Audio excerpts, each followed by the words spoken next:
Hello and Ram Ram. आज मैं लेकर के आया हूँ next lecture number 3 sociology society के बारे में, जिसमें आज हम पढ़ने वाले हैं types of society, stages of society और जितना कुछ भी ऑथर्स ने बोला है अलग अलग रिगार्डिंग टू सोसाइटी। क्या उन्होंने टाइप्स बोली, कौन से पीरियड में आती है, कौन से फ्रेमवर्क में आती है, वो सब कवर करने वाले हैं।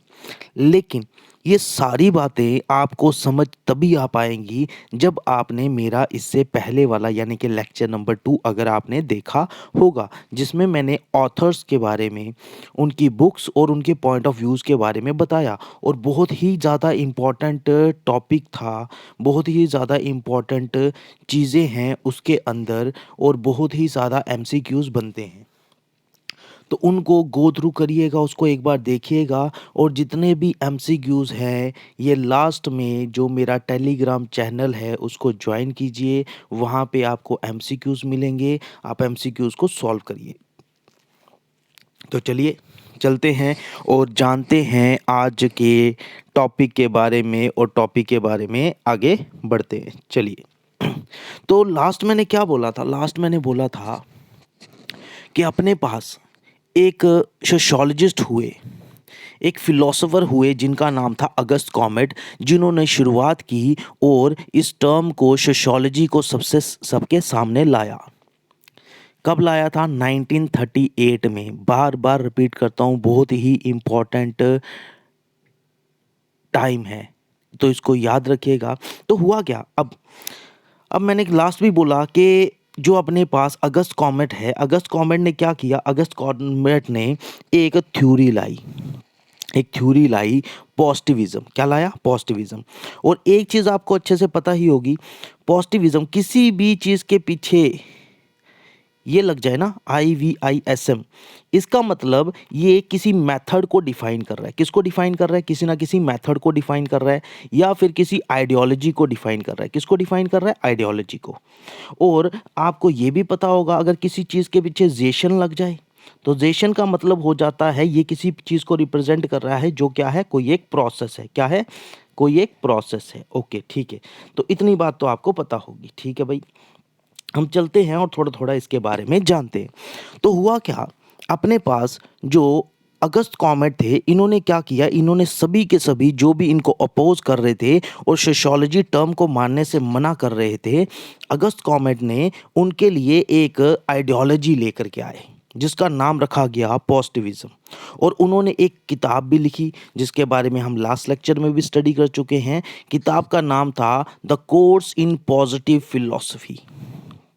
क्लियर? तो ये लेकर के आए और इसी में इन्होंने 3 स्टेजेस के बारे में बताया कि सोसाइटी 3 स्टेजेस से हो करके यहाँ तक पहुँची है। और इन 3 स्टेजेस को हम दूसरे शब्दों में बात करें तो लॉ ऑफ ह्यूमन प्रोग्रेस भी बोल सकते हैं। क्लियर? तो इस इंसान ने एक आइडियोलॉजी लाई और वहां से आई कितनी? 3 स्टेजेस आई। क्या आई? 3 स्टेजेस आई। क्या आई, कैसे आई, वो बाद में बात करेंगे।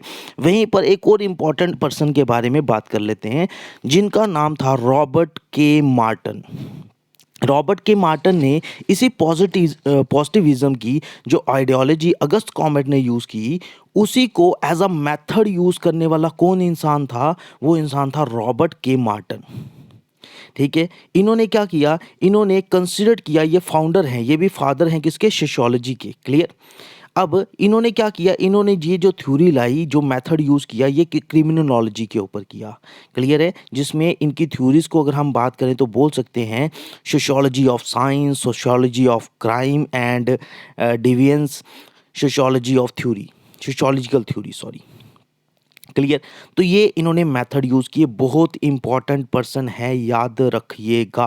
क्लियर? कि भाई क्राइम के बारे में किसने बताया? हाँ भाई, क्राइम भी सोशियोलॉजी का पार्ट है, बताने वाले रॉबर्ट के मार्टन। कौन? रॉबर्ट के मार्टन।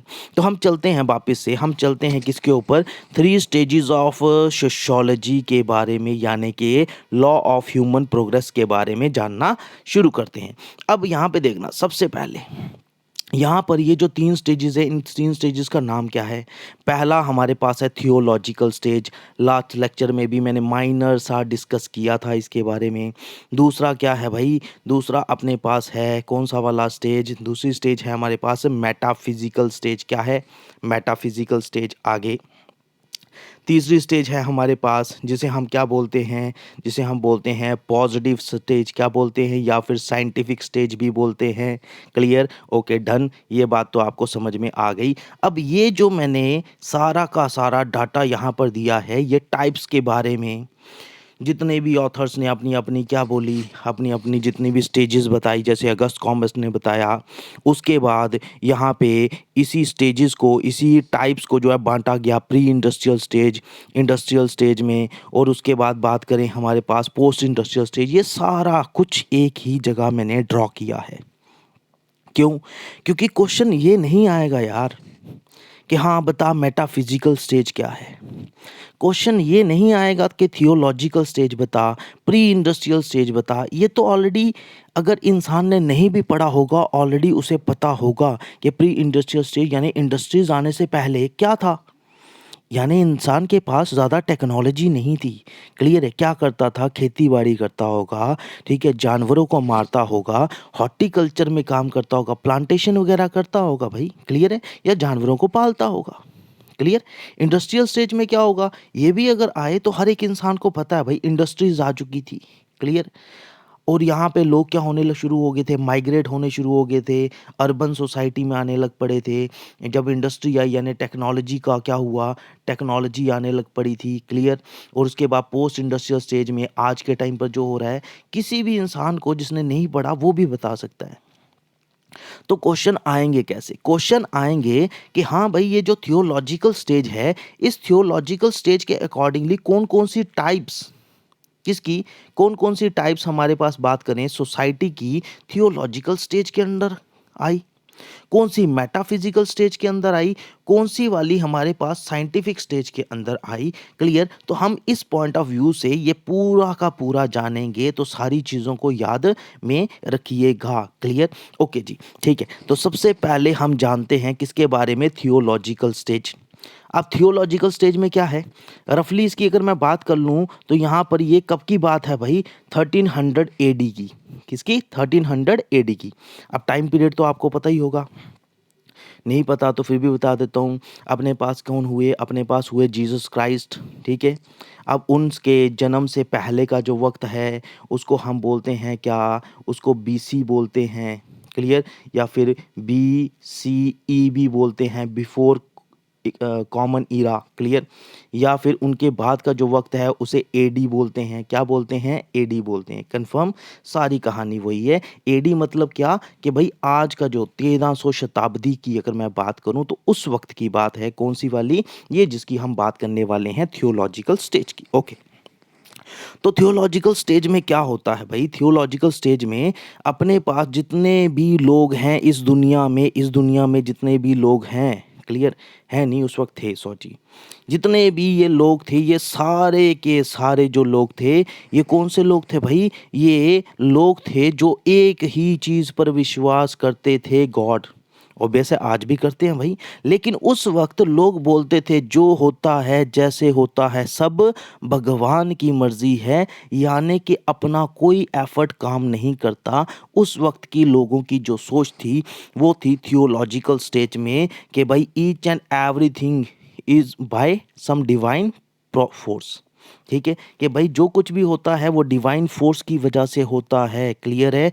जस्ट लाइक वहाँ के लोग जो उस टाइम के लोग थे, वो मानते थे कि हाँ देखो ये एक ज़मीन है, ज़मीन के अंदर अगर मैंने क्या कर दिया, बीज बो दिए।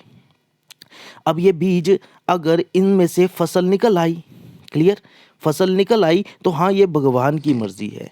और अगर इन केस ये फसल खराब हो गई तब भी बोलते थे ये भी भगवान की मर्ज़ी है। यानी कि उस वक़्त लोगों को टाइम का पता नहीं था कि हाँ भाई इस टाइम पर फसल बोई जा सकती है तब जाके फसल होगी।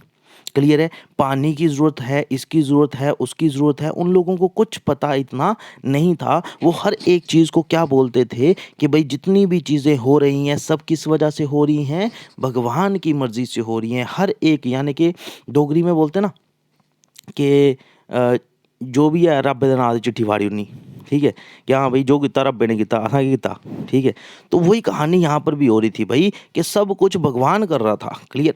और इसी थियोलॉजिकल स्टेज को बांटा गया कुछ 3 कैटेगरीज में, 3 सब स्टेजेस में बांटा गया, जिसको बोलते हैं क्या, फैटिज्म, पॉलीथिज्म और कौन सा, मोनोथिज्म, क्लियर। कितनी स्टेजेस में, थियोलॉजिकल स्टेजेस को 3, थियोलॉजिकल स्टेज को 3 स्टेजेस में बांटा गया, फैटिज्म, पॉलीथिज्म और मोनोथिज्म। अब ये होता क्या है भाई, अब इसकी अगर मैं बात करूं, सबसे पहले बात करते हैं किसकी, फैटिज्म के बारे में। फैटिज्म में क्या था कि भाई divine power are present in any animated object. लोग उस टाइम के मानते थे कि हर एक चीज में भगवान प्रेजेंट है, चाहे वो कोई पत्थर है, चाहे वो कोई पेड़ है, चाहे वो कोई क्या है, कोई भी हमारे पास ऑब्जेक्ट है, हर एक चीज में क्या है, भगवान प्रेजेंट है। उस टाइम के लोग मानते थे। एनिमेटेड, एनिमेटेड का मतलब होता है कोई भी ऐसी चीज़, क्लियर है, जो मूवमेंट नहीं कर पाए, ठीक है, जिसको हम जीता जागता ना माने, in short just like a stone, है ना, जस्ट लाइक अ पेड़। पेड़ को वैसे तो लिविंग में मानते हैं कि नहीं मानते, आप चेक करिएगा। तो लिविंग में पेड़ भी आता है, क्लियर, उसको भी मानते हैं, हाँ भाई लिविंग है, लेकिन मूवमेंट नहीं करता ना, क्लियर। जो चीज़ हिलती नहीं है उसको ये मानते थे क्या, कि हाँ भाई ये सारी की सारी जो चीज़ है अपने पास, ये किस में आती है, इसमें सारी चीज़ों में भगवान है, तो हमें भगवान को पूजना चाहिए। जैसे सूर्य भगवान की पूजा की जाती थी, उसके बाद चंद्रमा की पूजा जी की जाती थी। तो ये सारी की सारी किसके स्टेज में आता था, फैटिज्म में आता था, ठीक है। आगे आ जाए हम, नेक्स्ट हम पढ़ेंगे किसके बारे में, पॉलीथिज्म। पॉलीथिज्म में क्या हुआ कि यहाँ पर लोगों ने एक चीज़ सोची कि हाँ यार, इतना सारा काम, अगर पानी भी आ रहा है, बारिश हो रही है, पेड़ उग रहे हैं, हवा चल रही है, सूरज भगवान रोशनी दे रहा है, चंद्रमा भगवान जो है वो चंद्र की रोशनी दे रहा है, यानी कि ठंडक ला रहा है, तो ये सारा कुछ तो एक भगवान नहीं कर सकता मेरे भाई। तो लोगों की सोच थोड़ी बदली और लोगों ने क्या बोला, लोगों ने बोला there are many gods, each god provide different service. कि भाई यहाँ पर बड़े सारे भगवान हैं, ठीक है। जैसे उन्होंने बोला कि हाँ भाई जो हमें रोशनी दे रहा है सूर्य भगवान है, ये जो हमें दूसरे क्या बोलते हैं, जो ठंडक ला रहे हैं, ये चंद्र भगवान हैं, वायु ला रहे हैं तो वरुण देव हैं, है ना। तो ये अपने पास अलग अलग जो है ये भगवान जो है अपने पास इन्होंने बताए कि भाई नंबर ऑफ गॉड्स हैं जो अलग अलग तरह की सर्विसेज दे रहे हैं। फिर उसके बाद बात करें तो आया मोनोथिज्म। मोनोथिज्म में क्या बोला, लोगों ने बोला यार ऐसा कैसे हो सकता है वापिस कि हाँ भाई अलग अलग भगवान हर एक चीज़ के लिए सर्विस दे। अगर अलग अलग भगवान सर्विस देंगे तो अलग अलग भगवान कभी एक ही साथ मतलब सारी चीज़ों को हैंडल अगर करेंगे तो उसकी यूनिटी कैसे बनेगी। ऐसा कभी क्यों नहीं होता कि हाँ भाई बारिश हो रही है साथ में सूरज भी निकले, साथ में बादल भी आ जाए, क्लियर है, यानी कि कहीं ना कहीं कोई ना कोई तो यूनिटी है, कोई ना कोई तो एक सुपर पावर है, कोई ना कोई तो एक सिंगल है जो सारा कुछ ऑपरेट कर रहा है।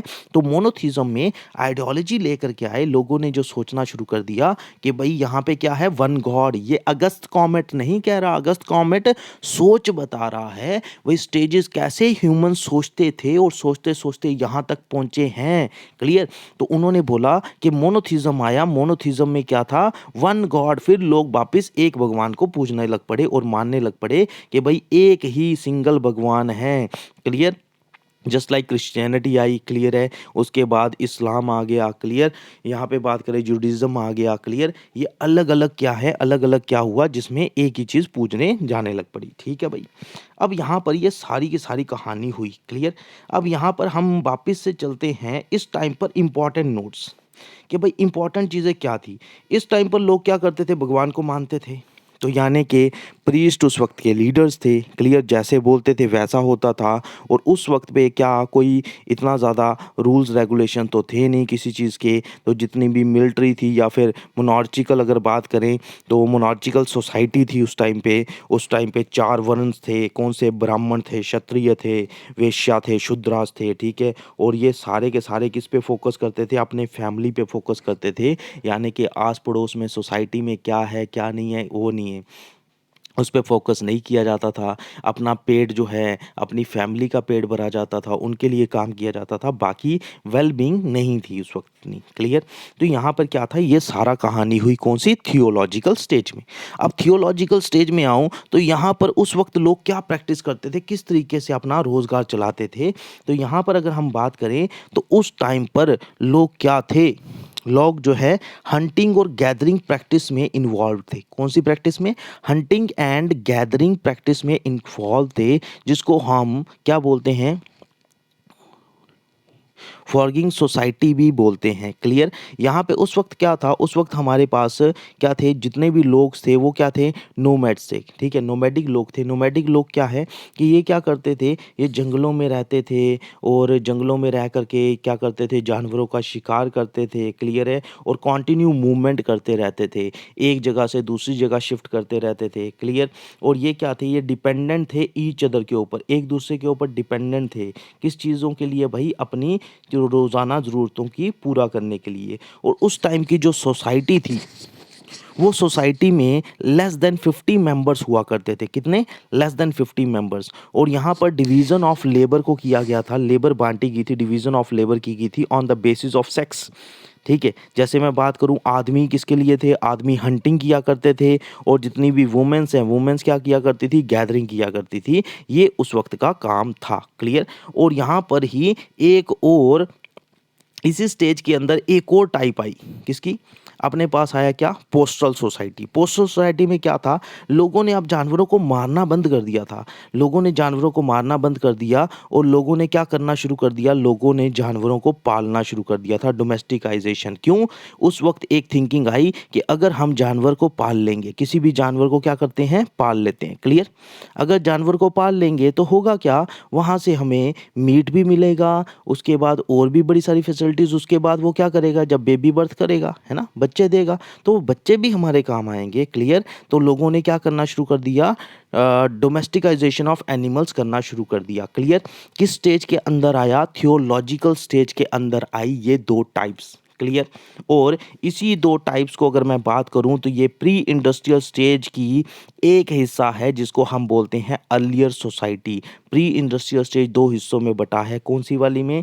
एक है अर्लियर सोसाइटी और दूसरी कौन-सी है? Developing society. तो हमने अर्लियर सोसाइटी पढ़ा। अब यहाँ पर आप समझते जाइए, एट द एंड पूरा क्लियर करता हूँ कि कौन-सी चीज़ किस तरीके से और कहाँ से आएगी, क्लियर?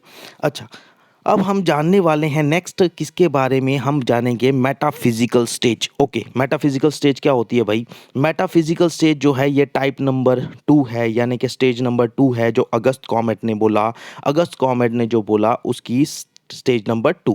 इसमें क्या है, इसका सबसे पहले टाइम पीरियड, इसका टाइम पीरियड 1300 एडी से लेकर के 1800 एडी के बीच का जो वक्त है, उस टाइम में ये आई मेटाफिज़िकल स्टेज, यानी कि स्टेज नंबर 2। लोगों की थिंकिंग डेवलप हुई, लोगों ने अलग तरीके से सोचना शुरू कर दिया। उस टाइम जो लोगों ने विश्वास करना शुरू किया, लोगों की थियोलॉजिकल स्टेज से माइंड डेवलप होकर के मेटाफिज़िकल स्टेज में पहुंच चुका था। और मेटाफिज़िकल स्टेज में क्या था भाई?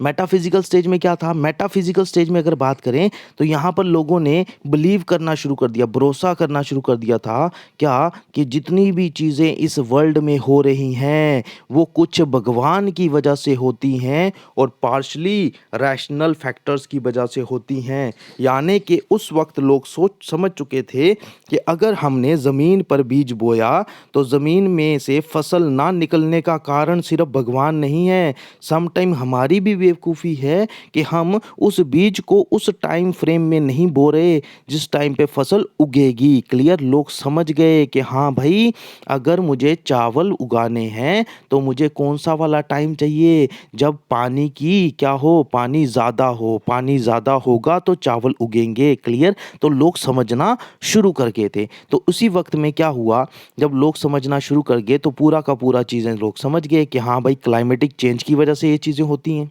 ठीक है। अब फर्टिलाइज़र हम नहीं सही इस्तेमाल कर रहे हैं, लेस क्वालिटी का कोई सीड है उस वजह से होती है, या फिर बैड क्वालिटी है ना? तो इन चीज़ों की वजह से भी क्या है, सारी चीज़ें होती हैं। हर एक चीज़ के पीछे भगवान का रोल, खाली भगवान का रोल नहीं है, कुछ हद तक भगवान भी है, क्लियर, और कुछ हद तक बाकी के फैक्टर्स हैं जिन वजह से ये सारा का सारा काम हो रहा है। इम्पोर्टेंट नोट्स, इम्पोर्टेंट नोट में अगर मैं बात करूँ तो उस वक़्त क्या था, जो लीडर्स थे, पहले तो प्रीस्ट लीडर्स थे, क्लियर है?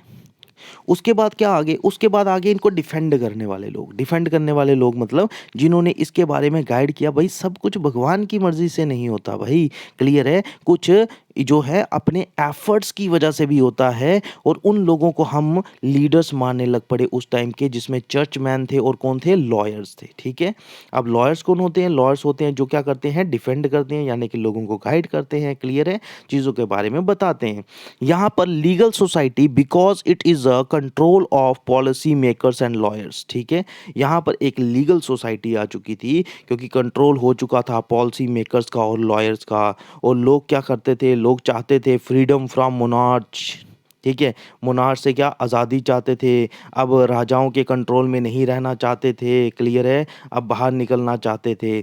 आगे क्या है, थिंकिंग बियॉन्ड द फैमिली, लोगों ने पहले थियोलॉजिकल स्टेज में सिर्फ फैमिली के बारे में सोचते थे, अब फैमिली से हट के लोगों ने सोशल ग्रुप के बारे में सोचना शुरू कर दिया, कि हाँ भाई ये मेरे पड़ोस में रहता है, तो शाम को इसको भी रोटी मिलनी चाहिए, इसका भी भला होना चाहिए, कन्फर्म। ये जितने भी लोग हैं ये क्या है, आपस में संबंधी हैं, सोशल ग्रुप के बारे में सोचना शुरू कर दिया, यानी कि लोगों ने मानना शुरू कर दिया, खाली मेरी फैमिली ही मेरी नहीं है, यानी मेरे आस पड़ोस में रहने वाले लोग भी कौन हैं, वो भी मेरे हैं। ये क्या आई, थिंकिंग आई किसमें, मेटाफिजिकल स्टेज में। और मेटाफिजिकल स्टेज जो है प्री इंडस्ट्रियल स्टेज का क्या है, डेवलपिंग सोसाइटी का हिस्सा है, क्लियर है। मेटाफिजिकल स्टेज में कौन सा आता है, डेवलपिंग सोसाइटी आती है, और प्री इंडस्ट्रियल स्टेज भी किसके अंदर आई भाई, अपने पास मेटाफिजिकल स्टेज में, और pre industrial stage theological stage में भी आई। अब बात समझ में आ रही है कि भाई जो प्री इंडस्ट्रियल स्टेज है दो हिस्सों में बटी है, अर्लियर सोसाइटी, डेवलपिंग सोसाइटी।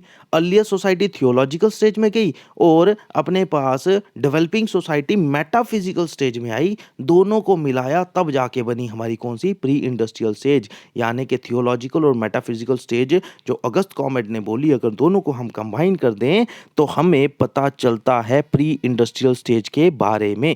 अब वापिस आते हैं इसकी टाइप्स के बारे में। यहाँ पे अगर मैं बात करूँ तो इसमें मेटाफिजिकल स्टेज में लोगों ने क्या करना शुरू कर दिया था, हॉर्टिकल्चर सोसाइटी हो गई थी। हॉर्टिकल्चर आप जानते ही हैं, क्या करना, पेड़ पौधे उगाना। लोगों ने पेड़ पौधे उगाना शुरू कर दिए थे, फ्रूट्स जो है वो उगाने, वेजिटेशंस होने लग पड़ी थी। उसके बाद जब पेड़ पौधे उगाना शुरू कर दिए तो ऑब्वियस सी बात है खेती बाड़ी भी तो होगी, तो एग्रीकल्चर सोसाइटी भी किस में आई, इसी में आई। लोग यहाँ पे क्या हो गए थे, एग्रीगेरियन सोसाइटी भी बोला जाता है इसे। लोगों ने एनिमल्स का यूज़, जहाँ पर पहले खाली मीट के लिए किया जाता था, वहाँ पे लोगों ने एनिमल्स का यूज़ करना शुरू कर दिया, प्लग करने के लिए फील्ड को, क्लियर, यानी कि ज़मीन बहाने के लिए, ज़मीन को खुदाई करने के लिए, उसमें फसल बोने के लिए जो है एनिमल्स का यूज़ करना शुरू कर दिया था इस टाइम पीरियड के अंदर, क्लियर। नेक्स्ट मैं बात करूं तो नेक्स्ट हमारे पास हम चलने वाले हैं स्टेज नंबर 3 जो अगस्त कॉमेट ने बोली, जिसका नाम था क्या, पॉजिटिव और साइंटिफिक स्टेज। अगस्त कॉमेट बोलता है कि भाई फिर आई उसके बाद पॉजिटिव और साइंटिफिक स्टेज आई, और इतना बोल करके अगस्त कॉमेट जो है चुप हो गया, मतलब इसको डिस्क्राइब करने के बाद, क्लियर। अगस्त कॉमेट ने लास्ट स्टेज दिया, स्टेज नंबर 3, क्लियर। और इसी स्टेज नंबर 3 में इंडस्ट्रियल सोसाइटी आई, कौन सी, इंडस्ट्रियल सोसाइटी। अगस्त कॉमेट ने बोला स्टेज नंबर 3 1800 शताब्दी में शुरू हुई, क्लियर। और यहाँ पर क्या हुआ, साइंटिफिक अप्रोच आ चुकी थी, क्या आ चुका था, साइंटिफिक अप्रोच आ चुकी थी, यानी कि टेक्नोलॉजी बढ़ चुकी थी, ठीक है, टेक्नोलॉजी आ चुकी थी, और लोगों ने क्या करना शुरू कर दिया था, इंक्वायरी करना शुरू कर दिया था, क्लियर, इंक्वायरी करना शुरू कर दिया था, एक्सपेरिमेंट होने लग पड़े थे, मेजरमेंट होने लग पड़े थे, ऑब्जर्व करना शुरू कर दिया था, एविडेंसेस पे बात आ चुकी थी। इन शॉर्ट, लोगों ने जब थियोलॉजिकल स्टेज में पूरा भगवान को माना, मेटाफिजिकल स्टेज में माना कि कुछ भगवान की वजह से है और कुछ फैक्टर्स की वजह से हैं। तीसरे वाले स्टेज में जब टेक्नोलॉजी आई तो लोगों ने बोला ठीक है भाई, कोई भी चीज़ होती है तो अगर भगवान की वजह से है तो उसका प्रूफ लाओ। क्लियर है? उसका प्रूफ लेकर के आओ कि हाँ भाई उसका कोई ना कोई एविडेंस तो होगा। लोगों ने उसको मेज़र करना शुरू कर दिया, एक्सपेरिमेंट्स करने शुरू कर दिए। जब एक्सपेरिमेंट्स होंगी तो इनोवेशंस होंगी, इनोवेशंस होंगी तो न्यू टेक्नोलॉजी आएगी, न्यू टेक्नोलॉजी आएगी तो माइंड डेवलप होगा। क्लियर? और जब माइंड डेवलप होगा तो क्या होगा? आहिस्ता आहिस्ता आहिस्ता आहिस्ता इंसान जिन चीज़ों से डरता था उसी को कंट्रोल में करना शुरू कर देगा। यानी के यहाँ पर थियोलॉजिकल स्टेज में जो भी ये ह्यूमंस थे, ठीक है, ये क्या थे? ये नेचुरलाइजेशन ऑफ ह्यूमन था। यहाँ पे नेचुरलाइजेशन ऑफ ह्यूमन यानी कि नेचर की वजह से सब कुछ हो रहा है, नेचर के कंट्रोल में थे। यहाँ पर किस में? थियोलॉजिकल और मेटाफिजिकल स्टेज में सारा कुछ ये मानते थे किसकी वजह से? भाई भगवान की वजह से, यानी कि नेचर की वजह से। नेचर को गॉड मानते थे ये लोग। क्या मानते थे? नेचर को गॉड मानते थे। क्यों? क्योंकि नेचर की वजह से अब बारिश आ जाती थी तो क्या होता था? इतने बढ़िया इनके पास घर नहीं होते थे, झोंपड़ियाँ होती थी। क्लियर है? तो ज़्यादा बारिश आएगी तो झोंपड़ियों में पानी आएगा। क्लियर है? इनको आगे पीछे या फिर फूड शेल्टर के लिए इनको शिफ्ट होना पड़ता था। क्लियर? तो ये सारी कहानी थी। लेकिन जैसे ही टेक्नोलॉजी आई अब लोगों ने पक्के घर बना लिए, हर चीज़ की फैसिलिटी आ गई।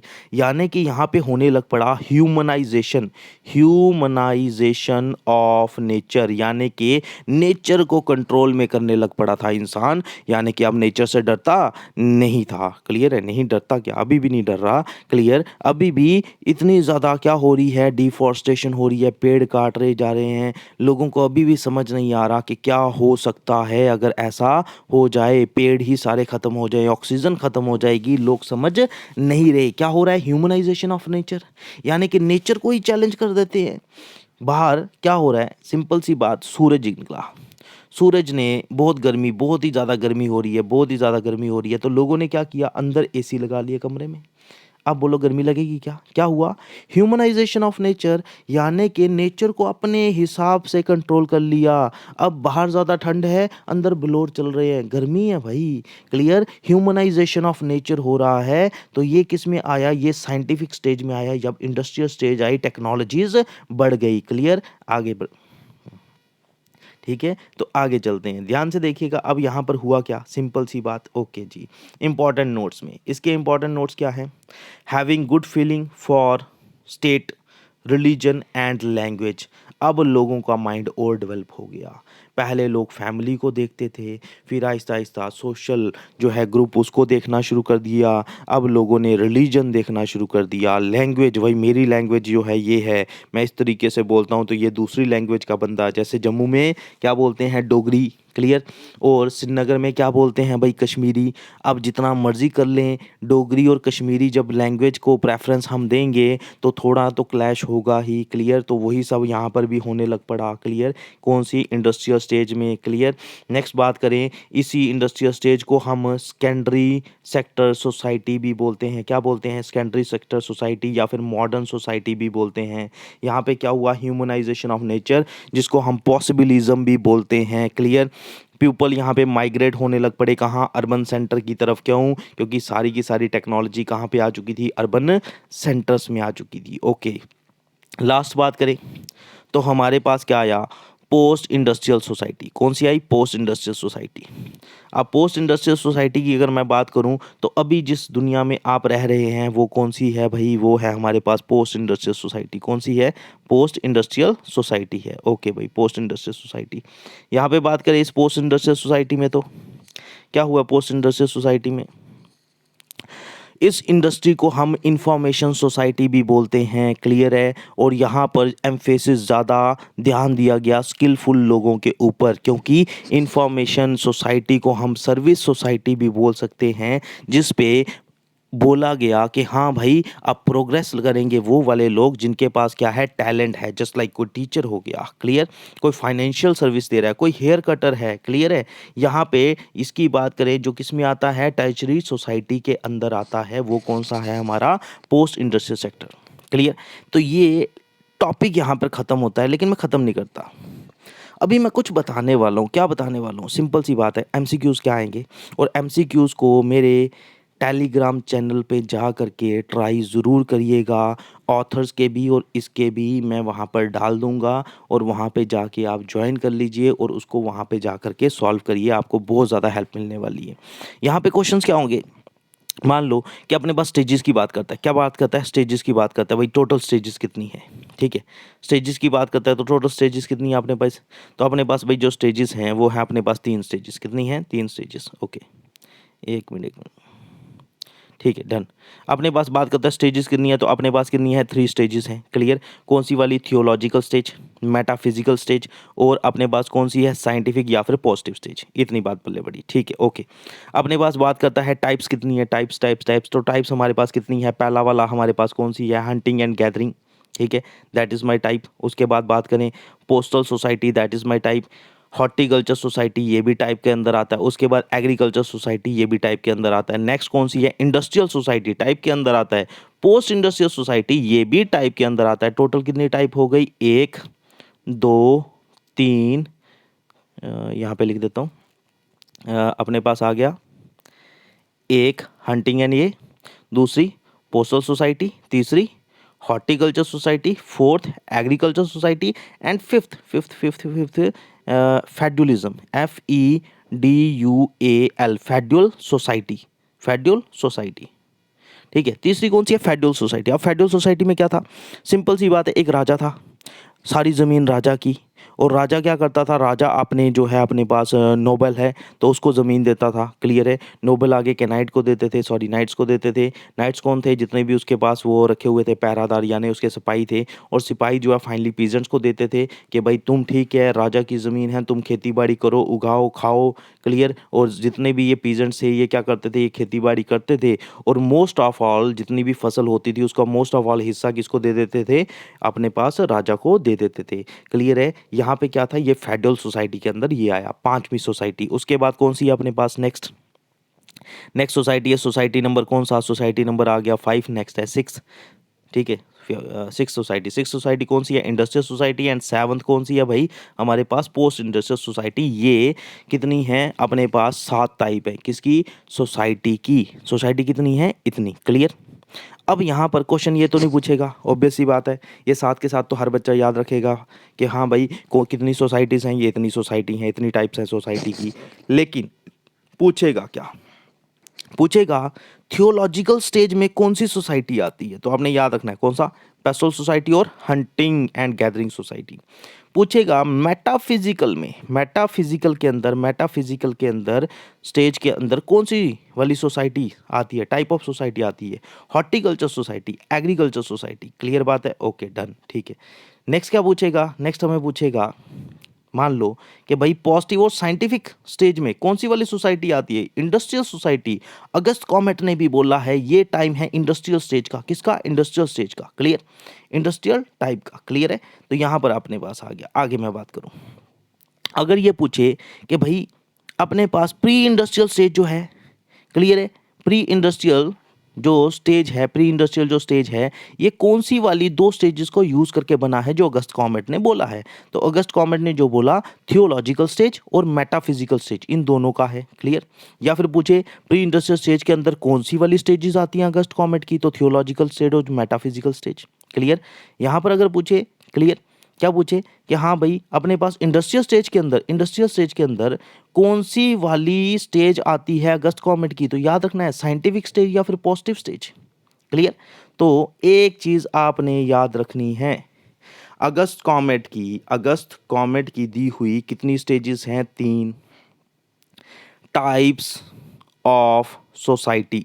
टाइप्स ऑफ सोसाइटी कितनी है? एक हंटिंग एंड गैदरिंग, दूसरी कौन सी है? पोस्टल स्टेज, तीसरी कौन सी है? हॉर्टिकल्चर स्टेज, फोर्थ कौन सी है? एग्रीकल्चर स्टेज, फिफ्थ कौन सी है? फेड्यूल सोसाइटी, सॉरी स्टेजेस बोल रहा हूँ, सोसाइटी हैं। क्लियर? नेक्स्ट कौन सी है? 6th हमारे पास इंडस्ट्रियल सोसाइटी और 7th कौन सी है? Post industrial society. क्लियर बात? कंफर्म है? और इम्पॉर्टेंट क्वेश्चन कौन सा? थ्री स्टेजेस ऑफ सोसाइटी को दूसरे किस नाम से बुलाया जाता है? लॉ ऑफ ह्यूमन प्रोग्रेस के नाम से बुलाया जाता है। क्लियर है? और ये जो अपने पास शब्द था कौन सा वाला? पॉजिटिविज्म। ये अगस्त कॉमेट के लिए क्या थी? अगस्त कॉमेट के लिए ये सिर्फ एक क्या थी? आइडियोलॉजी थी। क्या थी? आइडियोलॉजी। लेकिन इसको मेथड बना करके यूज़ करने वाला कौन इंसान है? रॉबर्ट के मार्टन। और रॉबर्ट के मार्टन ने किस चीज़ पे इसे मेथड के तौर पे यूज़ किया? क्रिमिनोलॉजी के ऊपर। किस पे? क्रिमिनोलॉजी के ऊपर। क्लियर है? और क्या क्वेश्चन आ सकता है? क्वेश्चन पूछ सकता है हमारे पास क्या कि भाई प्री इंडस्ट्रियल स्टेज को किन दो हिस्सों में बांटा गया? तो अपने पास आया भाई कौन सा? अर्लियर सोसाइटी और कौन सा? Developing society. अब ये भी पूछ सकता है कि भाई अर्लियर सोसाइटी के अंदर कौन सी वाली टाइप्स आती हैं? तो अर्लियर सोसाइटी के अंदर आती है पेस्टोरल सोसाइटी और हंटिंग एंड गैदरिंग सोसाइटी। ठीक है, कंफर्म। इतनी बात याद रखना। नेक्स्ट पूछ सकता है अपने पास डेवलपिंग। डेवलपिंग सोसाइटी किस में आती है? मेटाफिजिकल स्टेज में। तो डेवलपिंग सोसाइटी में कौन कौन सी आती हैं टाइप्स? अपने पास हॉर्टिकल्चर आता है, एग्रीकल्चर आता है और फ्यूडल। ठीक है, फ्यूडल सोसाइटी भी इसी के अंदर आता है। फ्यूडल सोसाइटी मैं लिख नहीं पाया था, फ्यूडल सोसाइटी मैंने इसलिए ऊपर से बता दिया। तो सिंपल, आपने कुछ नहीं करना, इन चीज़ों को आपने याद रखना है। क्लियर? और अगर आपने इन चीज़ों को याद रख लिया तो होगा क्या? सिंपल, कुछ नहीं होगा, पेपर पास हो जाएगा। क्लियर? ते गल सुन लो ध्रोइये, पेपर पास करना तो चंगी तरह पढ़ लेना इसी। ठीक है, तो बड़े सारे MCQ ਇਹਦੇ ਨਾਲ ਵੀ बनते, तो ट्राई मार लैनी तो अगे ਵਧਣਾ। क्वेश्चन क्या करने? ट्राई करने। MCQ जड़े वो कर लेने। MCQ करने वास्ते क्या करना? कुछ नहीं करना अपने MCQ के लिए। ये मेरा टेलीग्राम चैनल है, सिंपल सी बात। हट जा भाई, ये कहाँ पे आ गया? ये रहा मेरा टेलीग्राम चैनल। इस पे चले जाइए और जा कर के इसे फॉलो कर लीजिए, और फॉलो करने के बाद वहाँ से जाके MCQs को ट्राई करिए। और फिर मैं मिलता हूँ नेक्स्ट लेक्चर के साथ। टिल देन बाय बाय, जय सिया राम।